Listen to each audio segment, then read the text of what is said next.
வணக்கம் உறவுகளே, நாங்கள் இன்றைக்கி நல்லூர் ஆணை தரிசிப்பதற்காக போய் கொண்டிருக்கிறோம். இன்றைக்கு 16ஆம் நாள் உற்சவம். எம்பெருமான் சிம்ம வாகனத்திலே மகர வாகன சகிதம் காட்சியளிக்க இருக்கிறார். வாங்க, நாங்கள் இப்போ வடக்கு வீதி பக்கத்தால் போய் கோயிலின் முன்பக்கத்துக்கு போக போகிறோம். இது பார்த்திங்கன்னு சொன்னால் வடக்கு வீதியில் இருக்கிற கோபுரம். இதால் போய் நாங்கள் முன் வீதிக்கு போக போகிறோம். மகானா பார்த்திங்கன்னு சொன்னால் இன்றைக்கு வேட்டியும் சேட்டும் போட்டு கொண்டு வந்திருக்கிறா. அவள் நல்ல சந்தோஷமாக நடந்து போகிறா, மண் விளையாடலாமன்னு சொல்லி. இப்படி நாங்கள் நீண்ட நாளை பிறகு உள்வீதிக்கு போய் முருகனை ஒருக்கா தரிசித்து கொண்டு வருவோம் இருக்கிறோம். இப்போ நாங்கள் வெளியில் அதில் கும்பிட்டுட்டு உள்ளுக்கு வீடியோ எடுக்கலாது. அப்போ நாங்கள் இதில் முன்னுக்கு காட்டி கொண்டு அப்படியே நாங்கள் உள்ளுக்கு போய் கும்பிட்டு வர போகிறோம். வந்து நாங்கள் வெளியில் நடக்கிற விஷயங்களை காட்டுறோம். உள்ளுக்கு போகும்போது நான் சேட்டை கலட்ட சொல்லி சொன்னேன். எப்படியே நினச்சி இல்லை பொம்பளை பிள்ளைன்னு சொன்னோன்னு சரி ஓகேன்னு சொல்லி போக சொல்லியாச்சு. இந்த சிம்ம வாகனத்தில் தான் இன்றைக்கு முருகன் வெளி வீதி உலா வர போகிறார். இது பார்த்தீங்கன்னு சொன்னால் வெளிநாட்டு சுற்றுலா பயணிகளே நிறைய காணக்கூடியதாக இருக்குது. நாங்கள் இப்போ உள்ளே போய் வந்தாச்சு. இப்போ பார்த்திங்கன்னு சொன்னால் நேரம் 5:30. இன்னும் சுவாமி வெளியில் வாரதுக்கு டைம் இருக்குது. போலீஸார் பார்த்திங்கன்னு சொன்னால் பாதுகாப்பு கடமையில் ஈடுபட்டு கொண்டிருக்கணும். அவர்களும் பாதணிகள் எல்லாத்தையுமே கலட்டி ஆசார முறைப்படி நடந்து கொண்டிருக்கிறார்கள். முருகனுடைய தரிசனத்தை காணுவதற்காக அடியார்கள் வந்து ஆவலோடு பார்த்து கொண்டிருக்கிறார்கள். மிக முக்கியமான ஒரு விடயத்தை சொல்ல வேண்டும். எந்த ஆலயங்களிலேயும் இல்லாத ஒரு சிறப்பான விஷயம் என்னென்னு சொன்னால், சரியாக 6 மணி எல்லாம் அடிக்கும் பொழுது, அந்த கோபுரத்திலே மணி சத்தம் கேட்கும் பொழுது சுவாமி முன் வாசலில் இருந்து வெளி வீதிக்கு மெல்லமாக நகர்ந்து வர்ற அந்த அற்புதமான காட்சி, அந்த நேரம் தவறாமல் அந்த வெளி வீதி உலா வருகின்ற அற்புதமான காட்சி வந்து வேறு எங்குமே நான் அந்த டைமுக்கு போகிறத காணக்கூடியதாக இல்லை. இங்கே பார்த்திங்க சொன்னால் நிறைய வெளிநாட்டு சுற்றுலா பயணிகளை காணக்கூடியதாக இருக்குது. அவர்கள் சாரியும் உடுத்தி கொண்டு போகிறார்கள். சில பேர் கீழே வேட்டி மாதிரி கட்டி கொண்டு செல்கிறார்கள். எல்லாமே வந்து முருகனை தரிசிப்பதற்கு அவர்கள் விருப்பம் கொண்டு இந்து மதத்தினுடைய கலாச்சாரங்களை சின்னங்களை பார்ப்பதற்காக ஆவலோடு சென்று கொண்டிருப்பதை பார்க்கக்கூடியதாக உள்ளது. இப்பொழுது நேரம் 5:45. முருகப்பெருமான் இப்பொழுது வெளி வீதிக்கு வந்து கொண்டிருக்கிறார். அதில் வந்து ஆயத்தமாகி சரியாக 6 மணிக்கு வெளி வீதி உலா ஆரம்பமாகும்.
சரியாக 5:30க்கு நாங்கள் வரும்பொழுது ஆலயத்திலே பெருமளவான அடியர்கள் இல்லை. 6 மணிக்கு பார்த்தீங்கன்னு சொன்னால் எப்படி நிலவரம் இருக்குன்னு சொல்லி பாருங்கோ. அவ்வளவு அடியவர்கள். இன்று இவ்வளவுன்னு சொன்னால் தேர் திருவிழாவுக்கு நினைத்து பார்க்க தேவையில்லை. நிறைய அடியவர்களோடு பெருமான் முருகப்பெருமான் வெளிவீதிக்கு தயாராகி கொண்டிருக்கிறார்.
வாதவென உணர்வித்ததுதான் அவ்வாறு அறிவார் அறிகின்றதனால் எவ்வாறொருவர் இதை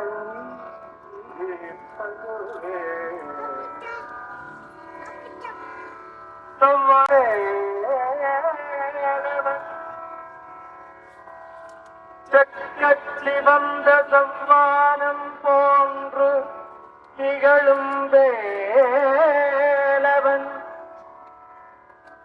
அந்திப் பொழுதில் செக்கச்சி வேலென்று சிவந்து திகழும் வேலவன் செவ்வானம் போன்று வானம் செவ்வானம் போன்று வந்த வேலவன் அன்று எனக்கு உபதேசித்தார் வேலவன் அன்றெனக்கு உபதேசித்தார் அந்த உபதேசத்தை நான் எவ்வாறு மற்றவர்களுக்கு எடுத்து உரைப்பது என்று தெரியவில்லையே கந்தா சக்கச்சவானமாக வந்து எனக்கு முன்னமே அன்றொரு நாள் உபதேசம் செய்தாயே அதை நான் எவ்வாறு விவரிப்பது பிறருக்கு அது தானாக உணரப்பட வேண்டியது நீ உணர்த்தியதால் நான் உணர்ந்ததை எவ்வாறு பிறருக்கு எடுத்துரைப்பது நீதானே கருணையின் வடிவமாக அன்பொரு நாள் எனக்கு உபதேசித்தாய் அதை எவ்வாறு பிறருக்கு நான் எடுத்துரைப்பேன் ஒவ்வாறது என உணர்வித்தது அந்த உபதேசத்தை நான் அறிவார் தானாக உணர்வார்களே அன்றி அறிந்து தேடி அறிந்து கொள்வார்களே அன்றி எடுத்துரைத்தாலும் புரியாது புரிந்து கொள்ள மாட்டார்கள் கந்தா நீயே கருணை கொண்டு அவர்களுக்கும் எடுத்து சொல்லு கந்தா சொல்வான் உருவில் திகழேலவன் கொவ்வாதன உணர்வித்தந்தார் அவ்வாறு அறிவார் அறிகின்றதால் எவ்வாறு ஒருவர்க்கு இசைப்பதுவே நான் எவ்வாறு ஒருவர்க்கு இசைப்பதுவே கந்தா வேலவா சொல்லாரமாக சிவந்து நிற்கின்ற வேலவா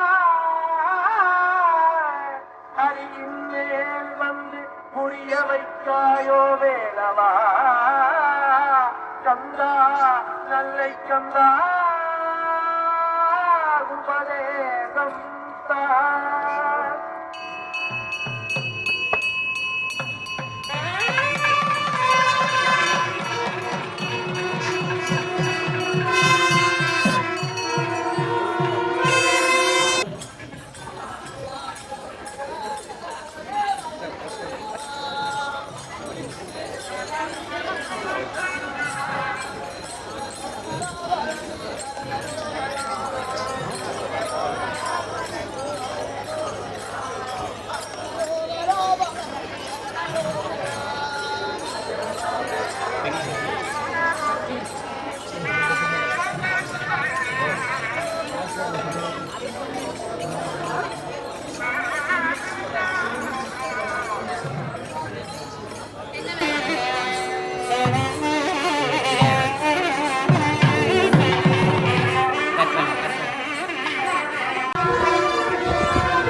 வீதியிலே முருகப்பெருமான் வந்து கொண்டிருக்கின்ற நேரத்திலே நிறைய அடியவர்கள் விளக்க முடியாத அளவுக்கு ஒரு இடத்தில் நின்றால் தள்ளி கொண்டு போய் விட்டு விடுற அளவுக்கு அடியவர்கள் கூட்டம் நிறைந்து விட்டது.